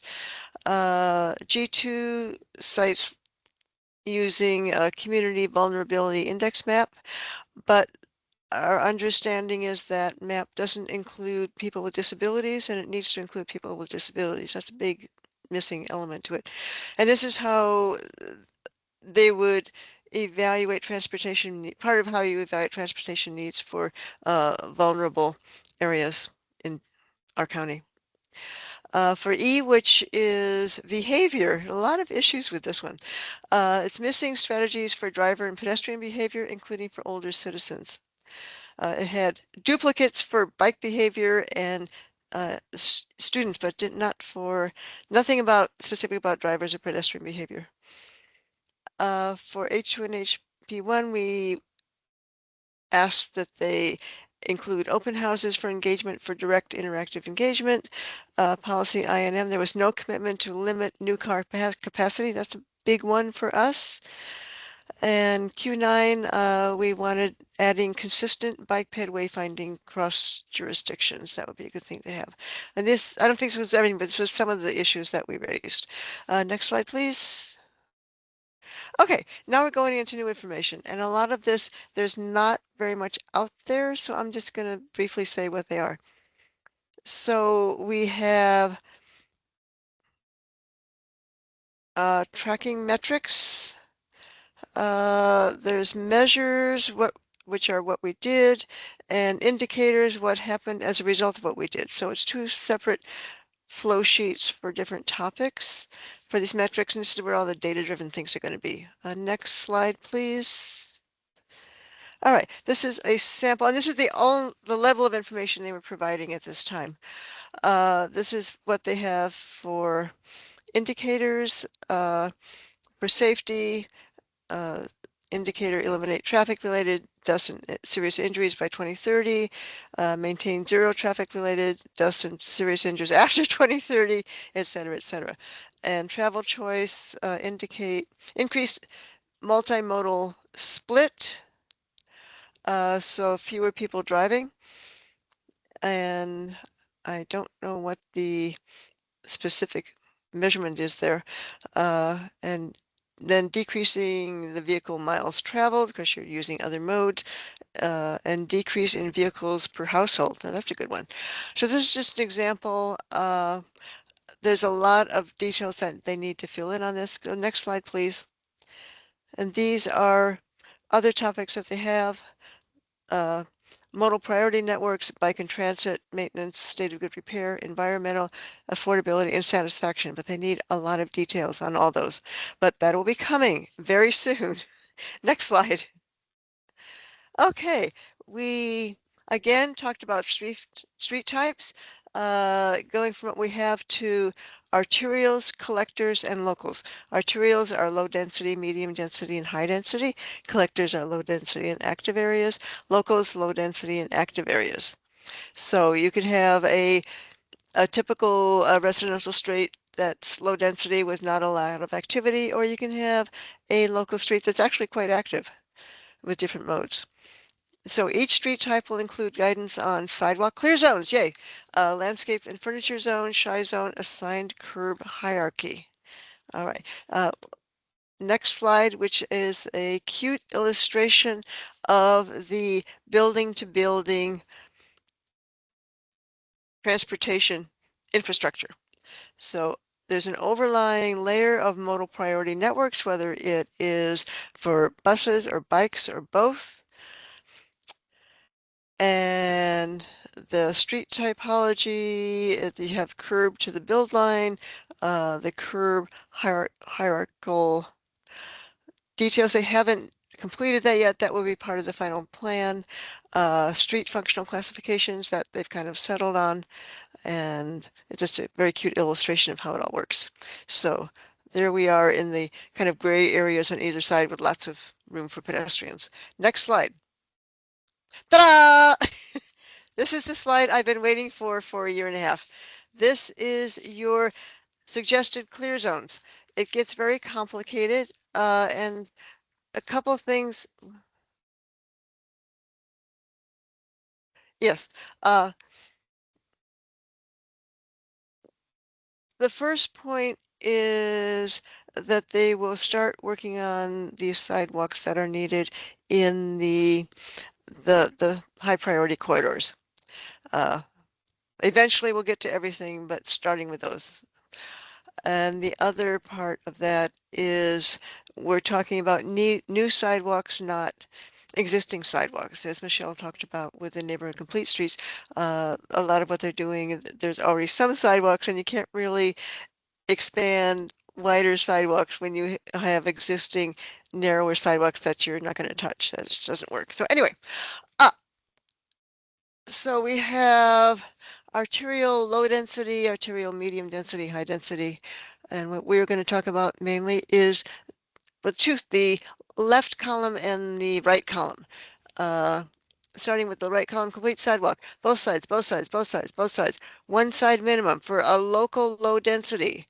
Eventually, one sidewalk on each side. Local active area, both sides. And of course, Arlington Boulevard is a category in itself, and that is both sides. So if it is an arterial low density, 6 foot minimum. I don't think there's going to be a lot of arterial low density streets, but if there are, they don't have to have very wide sidewalks. Medium density, 8 foot, not bad. High density, 10 feet. Okay, good. Collector low density, 6 foot. Collector active area, 8 feet. That's pretty good. Local low density, 5 foot. So even if you have a local street and it's a low density activity, at some point you may have a 5 foot sidewalk on both sides. We hope that would be good. But if you live in a local active area, 6 to 10 feet. Okay, on both sides. That's a little interesting. And then for Arlington Boulevard, 11-foot multi-use trails is the goal. And then the planting zones are here, varying between 4 feet and 6 feet. Shy zone, that's the difference between the edge of the clear zone and the building. So for low density, it's 1 foot, varies between 1 and 2 feet, basically. All right, so this is the slide I will refer you to later. I want you all to study it and think about it. But I'm very happy to see this. I think it's probably okay, but we need to really check it out. Next slide. I'm almost done. So this is the draft street types. And if you actually go to the slide, you can expand it and see the different colors. And the little black dots are schools. And there's a big note there that if it is within 650 feet of a 750 feet of a school entrance, it'll be part of the active area local type. That's very important. Get the kids to school safely. That's great. Next slide. Okay. Last month, I showed you the draft pedestrian priority map, and this time I'm showing you the draft roadway classification map. Both are my neighborhood. This is a 22202 in South Arlington. You will note that the draft pedestrian priority map is much more colorful and variants, and the draft roadway classification, all the local streets are pretty much grayed out. Oh, what does this mean? I really liked the draft pedestrian priority map, and I actually asked you all to send comments, and 8 people actually sent comments on that. That was great. So I sent a message to Kristen and said, okay, how are you using these 2 maps? What does that mean for pedestrians? So I'm going to read you her response because it's good news. So the pedestrian-focused improvement area maps highlights where pedestrian access is most important based on destinations. It will be used with other inputs, including the CVM, sidewalk gap data, and the sidewalk condition index to inform how pedestrian infrastructure improvements are prioritized in the future. Great! And then the typology ones provides guidance on the width of the cross-section behind the curb. The local street type is symbolized using gray rather than being grayed out. So yeah, we as pedestrians don't really need to worry about this draft roadway classification map. We need to make sure that the draft pedestrian priority map meets our needs. And I know that some of you had specific concerns about what color your streets were, so that's something we can follow up on. But anyway, we now have clear zones. That's great. Next, and almost end of my slides. All right, questions for you to consider. Do you think the draft pedestrian clear zones are reasonable? That's the chart that I showed you. If not, what would you change? What other criteria need to be included when determining the appropriate pedestrian clear zone? Draft strategies include street typology, projected ped use, the general land use policy for that area, which of course changes over time. But they do not include streets and sidewalks that have a pedestrian pass through that has volumes of pedestrians on relatively quiet streets. I mean, your street appears like it should be a local street with low volume, but actually you have lots of people passing through. And I think those need to be noted by the county and addressed. And then the last part you can ignore because I got an answer. You don't have to worry about the pedestrian priority map. No, the roadway classification map. It is not relevant to how pedestrians will be getting sidewalks or how they're using sidewalks. So that's good. And next slide, please. We're almost done. Okay. They are now building the draft plan, late spring, early summer. We just got a message from Kristen saying that the next advisory group meeting is going to be on June 30th. By that date, we will have a final draft plan for the update. And they told us there will be like 5 weeks to review it. So we will all be reviewing it in July in great detail. And I really want to keep pushing on this. We want to get it right. We already have a lot of wins on this, and I'm very happy about it. And I'm very happy that so many of you have been so involved with this and supportive of what I'm doing and Amber's doing and everything else. So hopefully it'll be going to the board in the fall. Next slide. This is my final slide. All right. Stay involved. There's no formal homework until we get the actual draft. So you can ponder things. I will encourage you to watch the last advisory group meeting and look at the slides, especially for some of these areas that we haven't addressed yet. When it is released, watch for upcoming project open houses. This is how we got Umber involved. He showed up at the first one and he talked to David Patton, and David brought him over to me and we said, hey, great. So plan to attend and ask lots of questions, and hopefully, we can get our questions together before then. And plan to attend the PAC meeting after the next meeting. So this will be in July. And at that point, we should be ready to discuss it. And we've spent lots of times reviewing, discussing, and recommending comments on the final. I don't know how staff feel about all the comments, but we've been inundating them with comments since this started. And a lot of times they've listened. So I think it's a worthwhile project to do. And again, I thank you for all your support. And next slide, which is the final slide. This timeline. Yeah, we are coming to the end, and we'll be getting the draft, and hopefully that'll be going to the board in September. So it should be approved before the end of the year. And that will start having an impact on so many of the projects that are going on. That's great. Next thing, which is, do you have any questions? And I thank you again for all of your involvement with this. Thank you. No questions? I will send out a couple reminders and give you some hints on which slides to look at. So thank you so much. And thank you, Pam, for your involvement. and engagement through this. It's Yeah. a lot of content. Um, but yeah. I have really wanted to be in contact for this, and yeah, I've worked hard on it, but everybody's worked on it, and I really appreciate that. It's been a group effort, and as I said before, I can tell that some of the other advisory groups have started to drop off. You know, there aren't that many that are super involved anymore. But it does include the back and the neighborhood complete streets and some of the others that are hanging in there. The DAC is hanging in there. So thank Yeah. you again. I think overall, like, you know, having spent some probably not as much time as you, Pam, but like, you know, looking at the plan, I'm pretty pleased with, you know, where they're landing on. I think overall, like, you know, 90% happy. I need to figure out a better way to frame and perhaps provide this feedback through you to back to Kristen and staff just around how they're using the frameworks for this pedestrian priority and the street topologies.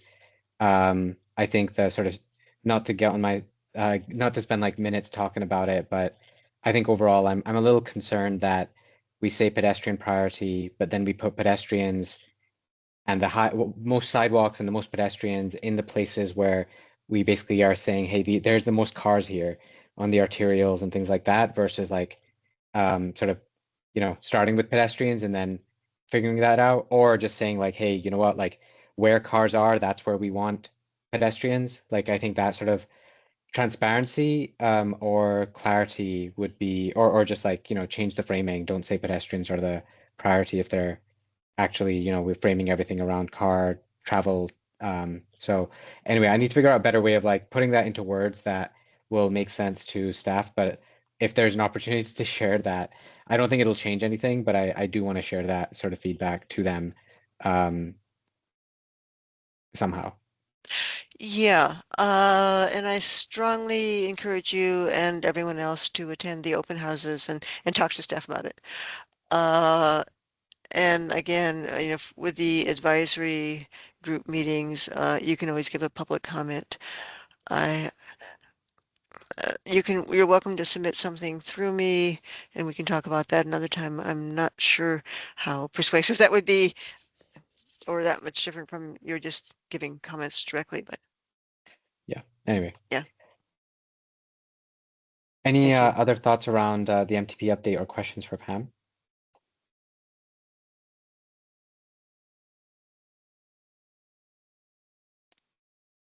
If not, we can move to the next item, which is liaison and SPRC updates. I think there's a lot going on. I don't think we need to go necessarily, you know, one by one. I think Pam, you had suggested this topic. How would you like to, how do you think we should cover this?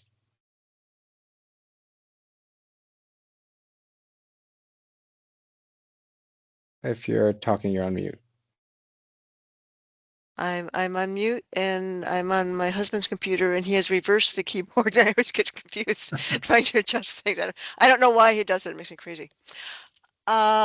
This is something we talked about that we'd want to include with every meeting and just give people the option of raising their experiences if they wanted to.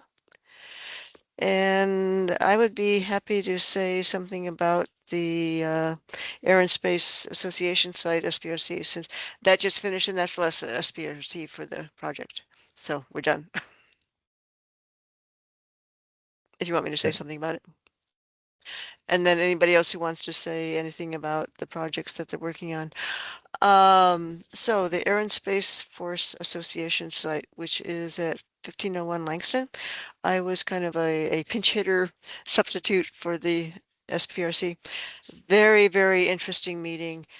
A huge focus on transportation issues. It is immediately adjacent to the Custis Trail, and there were a lot of questions on the Custis Trail. And unfortunately, there was not a PAC representative at this SPRC. There should have been. And that's got to be a recommendation to somebody that at any time there's an SPRC by a trail, the PAC's got to be there at the table. They actually were able to, basically the trail is going to go to 12 feet, but there are places next to the building where it will be 16 feet if they can get rid of this part of the sound wall. And that's good. But when you get to the problematic intersection of Oak and Langston Boulevard, which was a huge part of the discussion, they said, well, it's got to go back to 12 feet because it's going to be 12 feet on the other side coming from the Potomac Towers project, and it's got to match. So that's why it had to go back. But they said that just putting up the new building and removing some of the parking and removing part of the sound wall, the sight lines at the intersection of Oak and Langston will be much better than they are now currently. And it is something that both VDOT STAR is working on and the county's working on. And yes, they're all working on trying to make a better intersection, but they couldn't talk about all of it, but they're working on it. So that was a lot of the discussion was just those two things. I talked about the motor court thing.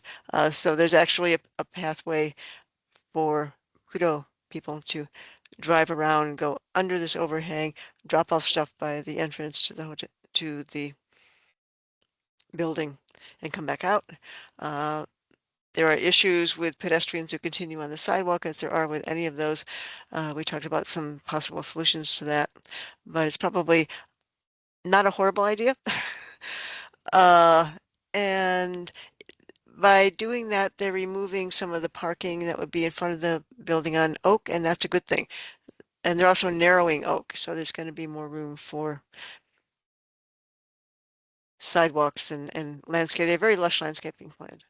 So all that's good. It's a good project, and there's a lot of concerns about the trail and the intersection with Oak, but they're working on it. And a lot of comments about how we need to slow the cyclists coming down that hill. And if any of you have ideas on how to slow down the cyclists coming down that hill, they would appreciate that. I don't bike, so I can't really talk about it. But apparently you come down a 60 feet drop and you're going really fast when you're heading towards Oak. And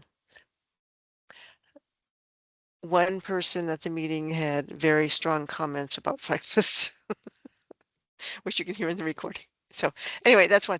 I also wanted to mention that the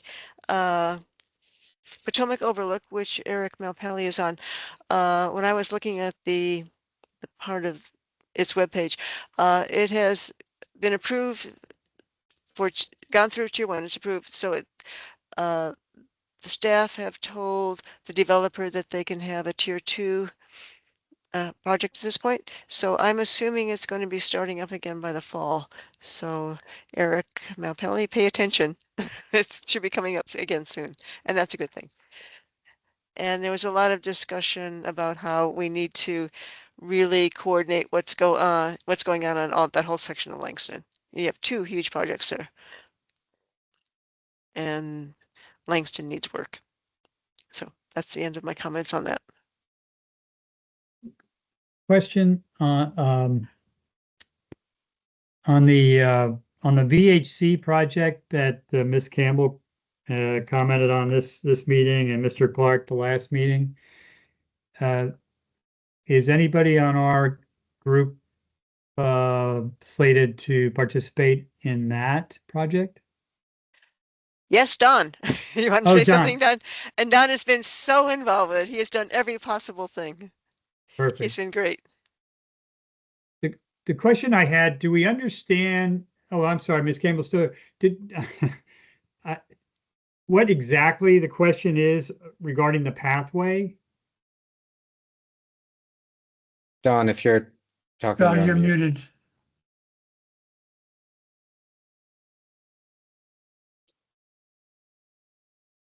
Do you want me to talk or Don? Give Don a chance here.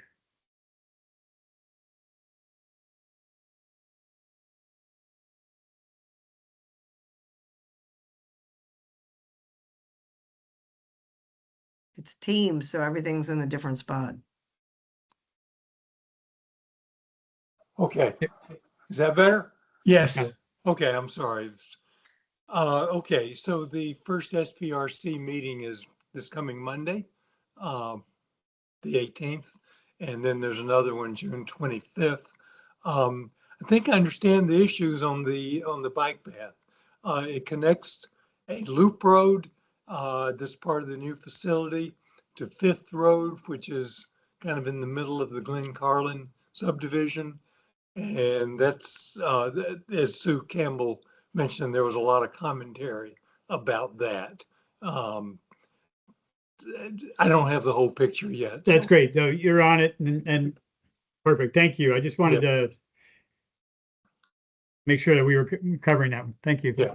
The only other thing I'd like to say about the project at this point is Carlin Springs is a mess, pedestrian wise and traffic wise also. I walked it from Columbia Pike to Arlington Boulevard, both directions, both sides of the street. And I walked it when school kids are getting out of school. There's 3 schools on that street. And there was a lot of dangerous places, including I was crossing, this actually happened. I was crossing Carlin Springs just north or just south of Arlington Boulevard. Illegal crossing. There was a crossing guard, school crossing guard in the intersection. I step off the curb and a right turn on red comes within a couple of feet of me. You know, just like at 3:30 in the afternoon. So, for whatever that's worth. So I'll be reporting next meeting, you know, about what we've seen so far. Hopefully try to get some input from everyone via email. Perfect. Okay. Awesome. I'll try Thank to you, keep my Don. mic on next time. Thanks, Don. Oh, Um, can I say one more thing? There's a new project coming up, Oakland Street's Flats, 730 North Oakland Street. It's just a 26 unit, 5 stories, replacing a small apartment building. There hasn't been any details yet, any dates yet, but something, if anyone lives anywhere close to 730 North Oakland Street and would be willing to be a representative, that would be terrific. It is not my area. Something to think about. this is in Ballston, or Virginia, yeah, Virginia Square, Ballston area. John? Yeah, just I wanted to follow up. I think earlier Sue might have mentioned that she had sent us some materials. Is that, did I recall that correctly, Sue? Did you send us kind of the issues or documentation about what your concerns were? Sue sent me some screenshots from Google Maps of the area of the VHC. I don't have familiarity with the site plan project there. I can put them in the chat and see what happens. I can, Okay. yeah. And I can write something up and send it to you guys. Yeah. After If this. you wouldn't mind, I'd like to see that just to understand kind of what the specifics of your concerns were. Thank you. I don't know if I can put the screenshots in, but I can do that. I can email you and Yeah, send them to David, you. you should be able to forward what she sent to us. Cool. And then, No, I can't. yeah, I think if Don, if you want to forward it around, I think as an email to us, that would probably just, if we That'd be the maybe fastest just way. coordinate through you, that's probably just Sure. the best. But thank you for doing that. I know this is a big time investment, and you know you're live nearby, so appreciate your help on this, Don. And hopefully you'll still want to do an SPRC after you do this one. We're involved. Yeah, I think I feel like I've done a couple and they've not been as involved. But I can just, I know we're just a couple minutes until the end, so do want to leave if there's any other topics. So I think yes, I agree with Pam on let's find someone for the Oakland Flats one. And then I recently went to 1401 Wilson, which is a couple of big towers going up in Roslyn.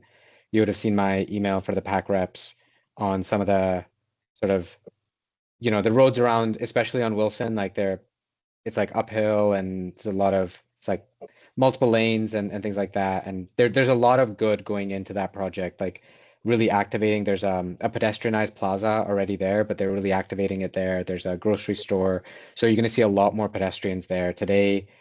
I haven't been like in the plaza or like to the retail for a little bit myself, like as a customer, but I do remember it being very quiet. So I think it's going to be significantly more people there, and part of that 18th Street corridor, which is supposed to be fairly pedestrianized. I think they said it would be a pedestrian plaza, but it seems like it might be actually getting more built out as like individual blocks rather than like a long strip. So anyway, I think you saw my feedback, and I think we'll report back after the second SPRC. Then the second one was, I believe it was 4420 Wilson. It was in Ballston. It was around the west section of the new entrance that's going to go up. It's a small, like the whole site is big, but the part that they're building is a small part. I think the complexities were really around like the neighbors. The building next to it is like very close, and so there's a lot of like construction and things like that. Otherwise, I think overall the pedestrian infrastructure like generally good with the challenges that we have in Ballston that we'll probably talk about next month in our walking meeting. It's going to be literally touching the west entrance, like the elevators come out and you turn around and you walk into the building. So, super accessible from that perspective. So yeah, nothing more to really report there. But let me know if you have any questions. If anyone has any questions, happy to also chat about it offline.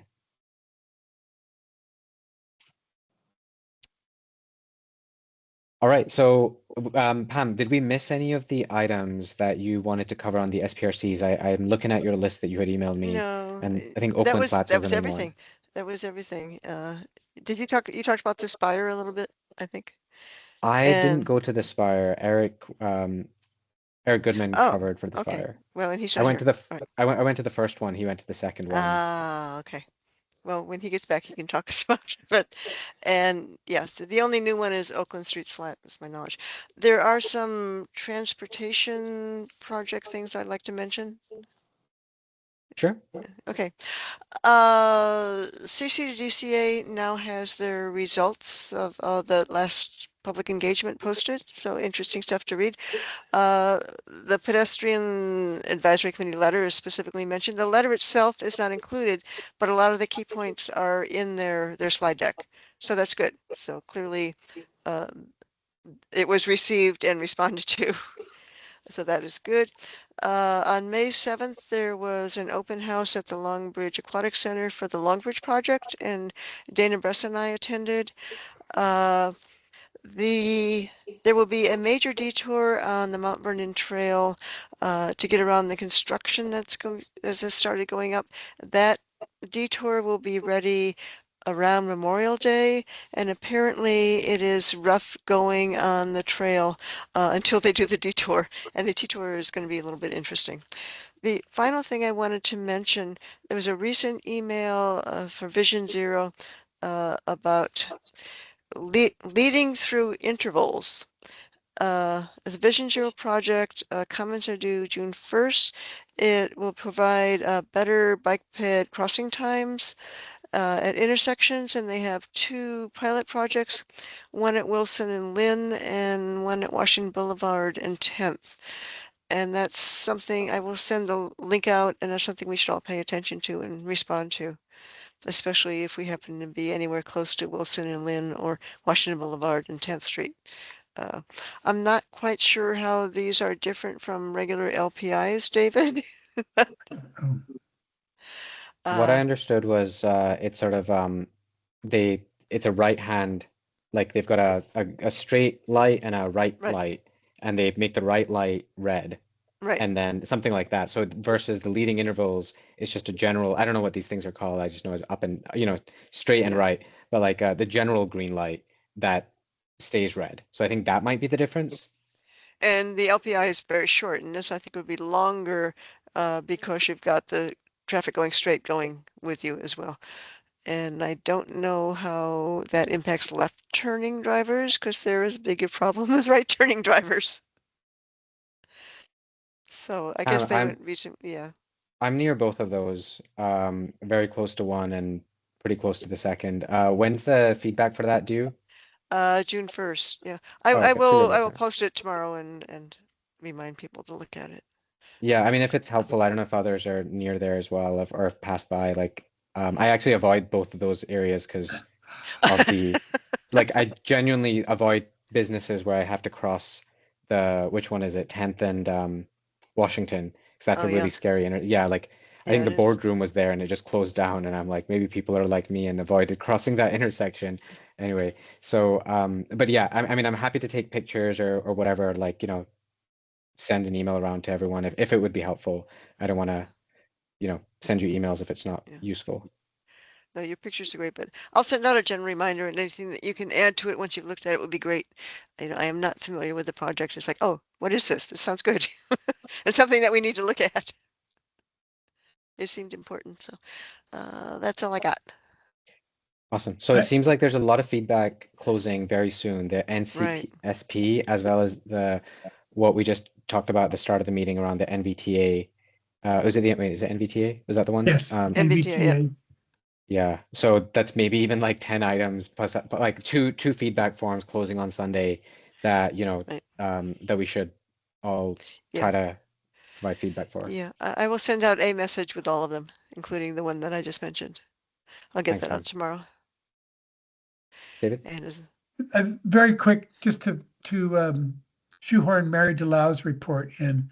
It's very brief. This is not a month where she would normally come to the PAC, but she recapped the April 8th walkabout with Vision Zero and the Army Navy Drive Complete Street project with Mark Dennis and Christine Baker. Beautiful morning.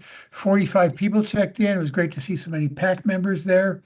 Thanks to Pam and her husband Brian for volunteering as walk marshals, and excited to have Elizabeth Prio of the Disability Advisory Commission. Yeah, and then that's Eric's wife. Eric, that's Eric Goodman's wife. Eric Goodman. Yeah, he was there too. And then a reminder for anyone who doesn't know, this Friday is Bike to Work Day. So there's still time to register at bikearlington.com. And there are pit stops in the morning, 7 of them: Ballston, Columbia Pike, National Guard, National Landing, Roslyn, and 2 in the afternoon at National Landing and Langston Boulevard, Lion Village. We do really well on Bike to Work Day. It's been going on for years and years and years. I used to call it the third rainy Friday in May, but maybe it won't rain this year. Awesome. And that's it. Thanks, David. Okay, I think, is there any other business that we had? I don't think so, but Nope. just, okay. Well, thank you. This has been a jam-packed meeting. Lots of really great input. Appreciate everyone's time and investment in this, and some great things happening. And yeah, looking forward to the next month and looking forward to our walking meeting in June. So yeah, please keep your weekend at least like 30 minutes free to fill in some of the feedback forms, and then keep a lookout for the email from David about some of the timings and places that we might go to next month. I'll reach out for help. I don't want to make this up by myself, but I'll brainstorm some ideas, come back to y'all. Thanks. Okay. Thank you, everybody. you. Great meeting. Thank you. Thank you all. Bye now. Bye. Bye. Thanks.